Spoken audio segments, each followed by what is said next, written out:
Hello বন্ধুরা, তোমরা কেমন আছো? আশা করি সকলেই ভালো আছো। আমরাও বেশ ভালো আছি। তো অনেকদিন তো বিরিয়ানি রেসিপি দেওয়া হয়নি, তো অনেকে পুরোনো রেসিপিগুলোই দেখে অনেক ভালোবাসা দিয়েছে। তো আজকে অনেকদিন পর আবারও বিরিয়ানি নিয়ে চলে আসছি, তোমরা দেখতে থাকো। আশা করি তোমাদের দেখতে ভালোই লাগবে। এই দেখো, প্রথমে আমি লেবুর স্লাইসগুলো দিয়ে দিচ্ছি। এখানে আমি তো পানিটা বসিয়ে দিয়েছি গরম। তো তেজপাতা দিয়ে দিলাম। তো এখানে আমি লং, দারচিনি, এলাচ এগুলো দিয়ে দিচ্ছি। লবণটাও এখানে দিয়ে দিলাম। তো একটু তেল দিয়ে দিলাম। আমি 10-15 মিনিট এই যে ভিজিয়ে রেখে দিব।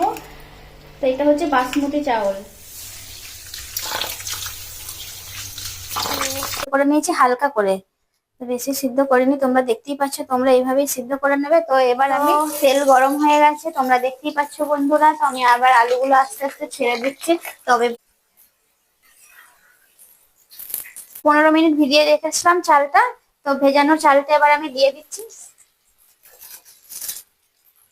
তো অবশ্যই বিরিয়ানি কিন্তু এই যে পানিটা যে একবারে দেওয়ার চেষ্টা করতে হবে, কিন্তু যে হ্যাঁ পানি কম দিলাম আবার পানি দেবো, এটা করলে হবে না, ভাতটা ভালো হবে না আর কি। তো আমি পানিটা এখানে বেশি করেই দেখতে দিয়েছি, তোমরা দেখতেই পাচ্ছ। তো বন্ধুরা দেখতেই পাচ্ছ, চালটা 80% হলে আমি নামিয়ে নেবো। তো এখনো বাকি আছে। তো বন্ধুরা দেখতে পাচ্ছ, আমি তেল গরম হয়ে গেছে। তেলের মধ্যে ওই যে গোটা গরম মশলা ওইগুলো ফোড়ন দিয়ে পেঁয়াজটাকে লাল লাল করে ভেজে নেবো। তারপরে এবার আমি মাংসটা দিয়ে দেবো। আর এখানে বেরেস্তা আলু ভাজাটা রেডি আমার করা আছে। আদা রসুন পেস্ট আমি দিয়ে দিচ্ছি।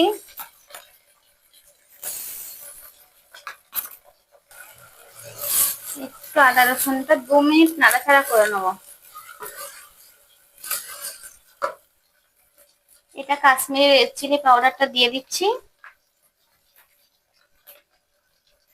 আর এটা লাল লঙ্কার গুঁড়োটা দিয়ে দিচ্ছি ঝালের জন্য একটু। বিরিয়ানিতে তো বেশি কিছু মশলা লাগে না।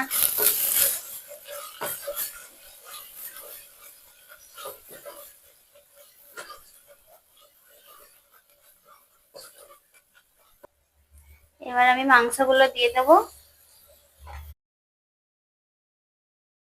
টক দইটা এবার দিয়ে দিলাম, দিয়ে এবার ভালো করে নাড়বো।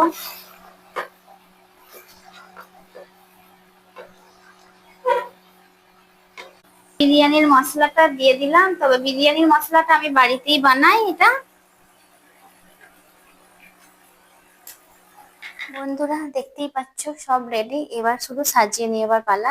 তো আমি প্রথমে মাংসটা হাঁড়িটার মধ্যে দিয়ে দিই।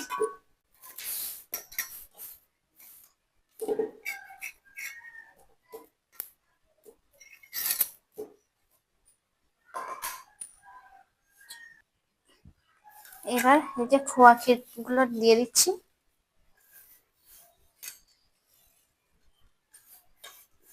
তো বাটারটা একটু পরে দেবো।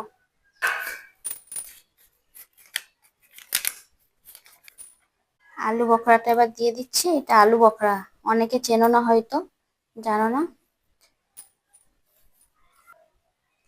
তো এই যে বিরিয়ানি মশলাটা এর মধ্যে দিয়ে দিচ্ছি, অল্প করেই দেবো। কেওড়া জল, গোলাপ জল, মিঠা আতর দিয়ে দেবো।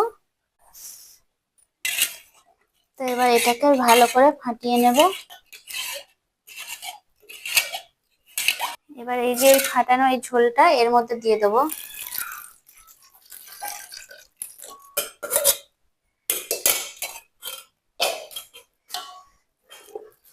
দুধটাও দিয়ে দেবো। তো অল্প করে একটু হালকা করে বেরেস্তাটাও দিয়ে দিচ্ছি। ভাতটা দিয়ে দিচ্ছি।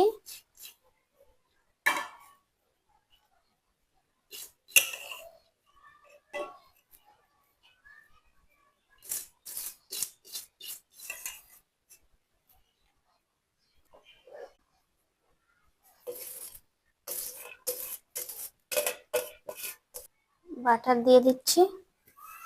এবার বেরেস্তাগুলো দিয়ে দিচ্ছি।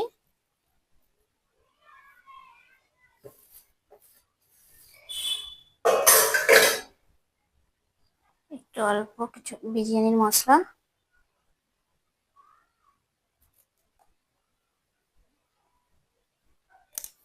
দিয়ে দিচ্ছি।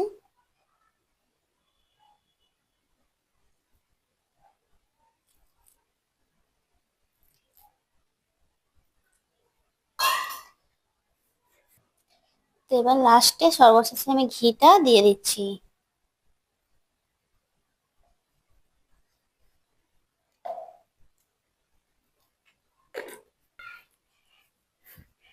তো ফাইনালি সাজানো রেডি হয়ে গেছে। এবার আমি এটাকে আধ ঘন্টার জন্য দমে দিয়ে দেবো।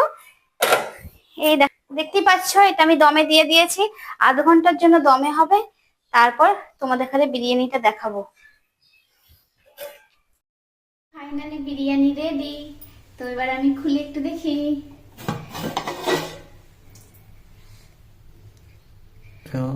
চলো নিয়ে যাই বিরিয়ানিটা।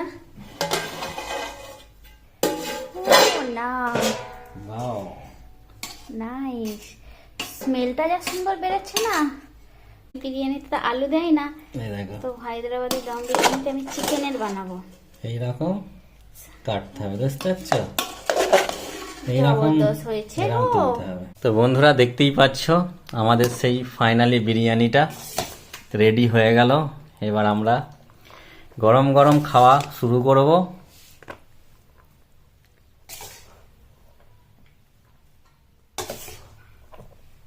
না, বসে পড়ো বসে পড়ো। তো বন্ধুরা বিরিয়ানিটা কেমন হয়েছে অবশ্যই কিন্তু কমেন্ট করে জানাবে, আর লাইক কমেন্ট শেয়ার করতে কিন্তু একদমই ভুলবে না। আর আমাদের এই চ্যানেলটাকে সাবস্ক্রাইব করে পাশে থাকবে। Tata, bye bye.